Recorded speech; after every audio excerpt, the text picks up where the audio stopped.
Before Nickelodeon, she was the CMO of Gimlet Media, a Spotify company. She was the head of marketing for Hulu, and prior to that was the VP of marketing at Netflix. We're excited to hear about Jenny's impressive experiences. And Jenny, please help my child stop watching Paw Patrol all the time around the clock. Y'all, you won. You won in this house. Paw Patrol everything. Thank you, Paw Patrol everything. Good job. Jenny, it's great to see you. Thank you so much for being part of this and anchoring us this wonderful morning. Thank you, Gary, and thank you, Roy. I'm excited to be here. Jenny, I'm actually going to use your prior experience a little bit here to bring value because I'm reading Twitter and trying to bring as much value to everybody. Hashtag marketing for the now if you have a question or an observation.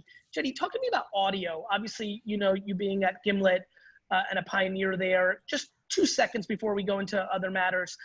How do you see audio as a medium? Where do you see it sitting? Obviously, you know, Roy's career a lot, you know, was built on the back of radio. We see this whole revolution of podcasting. Your 2 cents on it, because I do think you have a lot of important observations. Yeah, I mean, audio, I specifically took the job at Gimlet in order to learn audio because I felt like it was an extremely important touch point that was missed during the day. That from that, I used to call it I still call it the eye to the ear strategy, meaning once they leave the couch, how do you actually keep people engaged in your brand? And with Alexa and with cars, it just makes sense that you continue the story throughout audio or whether that's in your ears. And it's also what I learned there is just how intimate really the audio experience is.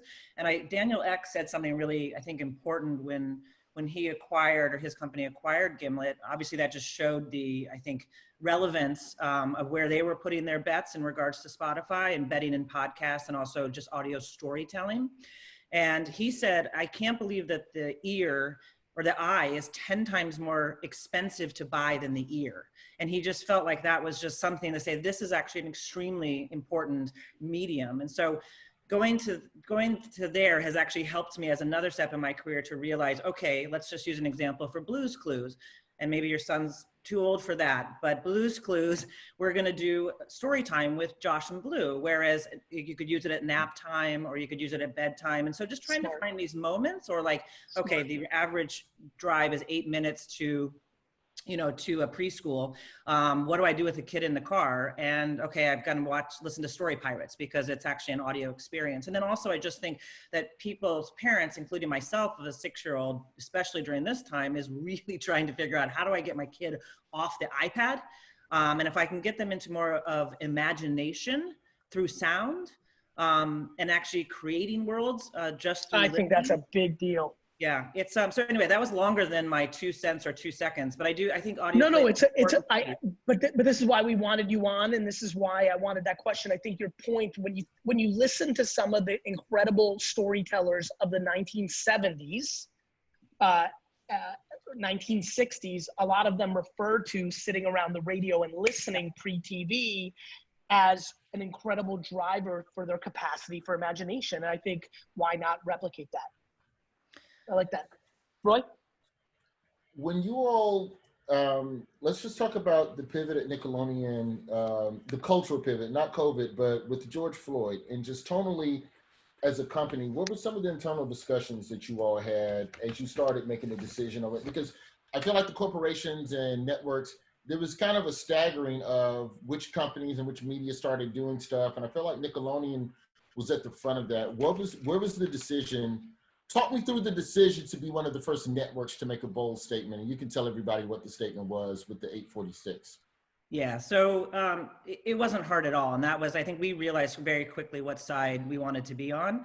And Viacom CBS came out with, we're gonna go dark. Bob came out, we're gonna go dark for 8 minutes and 46 seconds. And we said, who's participating? And I have to give credit to my boss, Brian Robbins, didn't waste 1 second and said every single network, including Nick Jr. We did wanna make a statement in regards to where our support lies. We also truly, truly believe that education and enlightenment starts at a very young age, and that we have the platform to help start education and actually foster those difficult conversations, but also help educate and enlighten is the word that we like to use. So not just entertain, but also enlighten. And so it was a very simple decision to go dark for 8 minutes and 46 seconds. And so There was a couple different spots. There was a George Floyd, 8 minutes and 46 seconds of a man breathing, very, very provocative, that caused a lot of conversation, I will say, on Twitter and social, just about how to talk to children. And we also ran a kids' bill of rights for 8 minutes and 46 seconds, so that you have the right to be heard, you have the right to not be judged by the color of your skin, you have the right to an education. That's turned into a much larger campaign that we're running. But that also, so it was a very easy decision for us. And, you know, we believe, you know, all the conversation, you know, really opened up to say, listen, you know, we can actually talk to our kids about more difficult things. And it allowed us to say, listen, we're treating our children like with kid gloves. And we're also treating our children, you know, some people have different experience and some kids live in fear every day. And we owe it to ourselves, for white children, for Black children, to open this conversation, because racism starts between the ages of 2 and 4 and is embedded by age 12. And I think that we have them in the sweet spot, 2 to 11. And so we cannot not help in this situation. And thus, I think, then moving on to the Juneteenth education that we did on that Friday, the 19th, and then moving to Alicia Keys, we did another town hall for race, kids, and unity.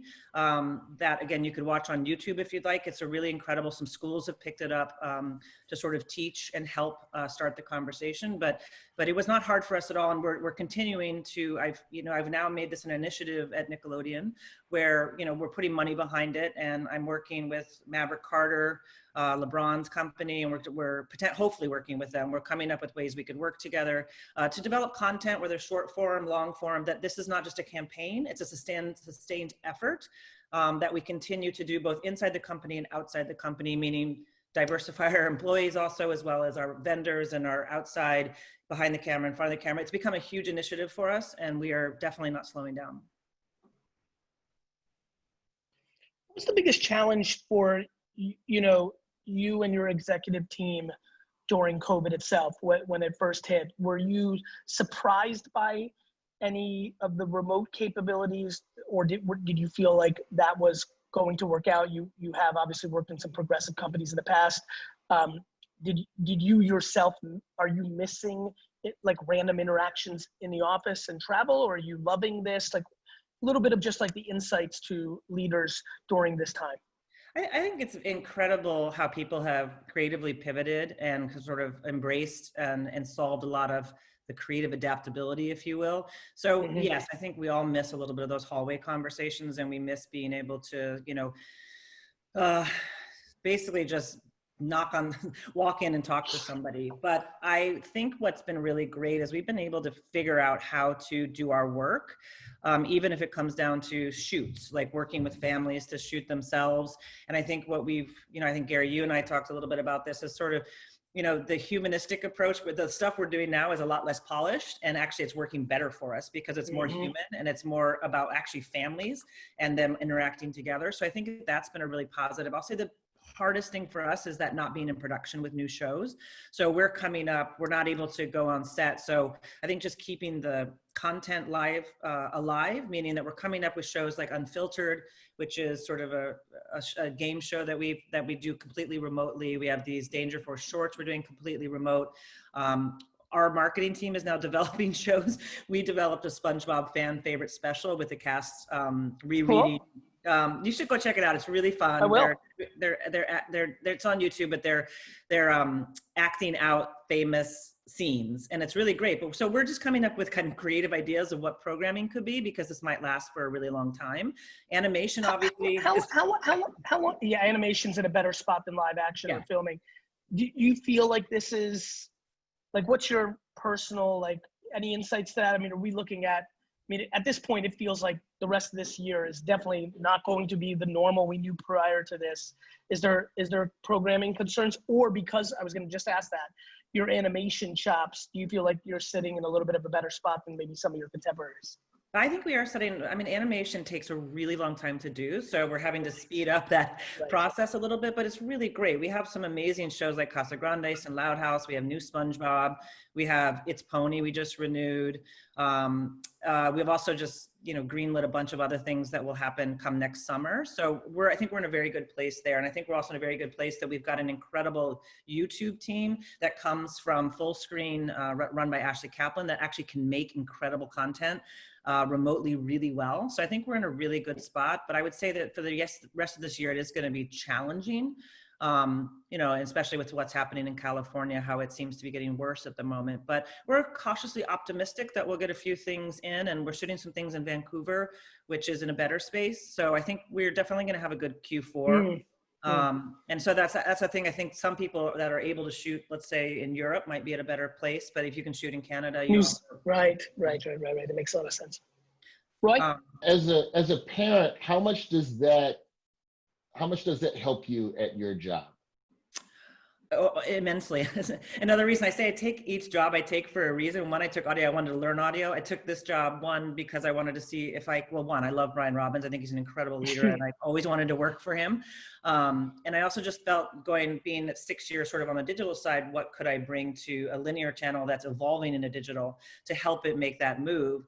But it's also, I would be lying if I said it does. I love it that I'm a hero that my 6-year-old kid loves what I do, and also loves the stuff I work on. But I also have a focus group of 1 here, that I can bounce things off him, and I run trailers behind him and say, in front of him. And so it's really incredible. And also it's really helped open dialogue. The thing we were talking about before with George Floyd and racism, about how I talk to my child. And it's helped that figure out, how do I talk to a kindergartner about racism? He's going to be in 1st grade. And how do I talk to a sixth grader? And it's very different. And so we're finding these ways to figure out, how do I make the most impact with each age? And so I do have one focus group of 1 here that's 6 that I can bounce some things off of. Really important question for me. Can you please go to some sort of warehouse and steal some rare Teenage Mutant Ninja Turtle stuff for me so I can flip it on eBay? Can we make that trade? Is that allowed? No comment on this big part, but we do have some new Teenage Mutant Ninja Turtle stuff coming up, which I'm super excited about. Is it, one thing I'm very fascinated by, I just heard new SpongeBob, new TMNT, right? It's kind of intriguing. Just give a little glimpse into this that I think a lot of viewers wouldn't think about, which is the incredible opportunity that once a franchise does hit that status, it really does play, quote unquote, in perpetuity. You actually get to reboot, restructure, think about, spin off. It is a real gift to be able to play with these kind of franchises. It's also probably a huge responsibility. I'm sure there's a lot of emotion and politics behind it, but it is fascinating. I mean, just when I heard you say, some new SpongeBob, I'm like, ooh, TMT, ooh, it's powerful to have these franchises. Thoughts? Extremely powerful for us. And just also, we have the whole CP side of this. So we know that, that from a plush perspective, like Blue's Clues right now is the #1 toy in Walmart, even during this period of time. I think people are looking for some comfort, but we have that whole side of where we can actually touch, lives in a bunch of different areas when we create these franchises. But SpongeBob, yes, new SpongeBob still plays incredibly well. And then also the spinoffs, we have Camp Coral coming up. We have a Patrick Star spinoff. We have a Sandy Cheek spinoff. So we really are able to build on that franchise because all of the characters are so rich. And then working on the Broadway play that we aired, also the SpongeBob musical. If you haven't seen that, it is so fun. But it really takes it into a different realm, but also just as the same humor. I thought that was super, I saw it was super clever. That was a challenge. Oh, huge challenge. When I first heard it, I'm like, yeah, I thought it was extremely well done. Not, by the way, I was pumped. I was like, I'm an operator. So I'm like, how the hell would I operate that? Where are you going creatively with that? And I thought it was super clever where they took that. I think the biggest thing that was hard is that SpongeBob doesn't know people exist. So he doesn't really understand the world. And so then you've got people playing SpongeBob and Patrick. And so there's that little suspension of disbelief you have to create. And those characters have to really embody those characters under the sea in Bikini Bottom. And they did an incredible job. So Jenny, you did an incredible job here. Thank you for your time. Hope you have a great rest of the week. And thank you for your leadership in marketing community. Thank you so much. And thanks for having me. It was good to see all of you. Bye-bye. Take care.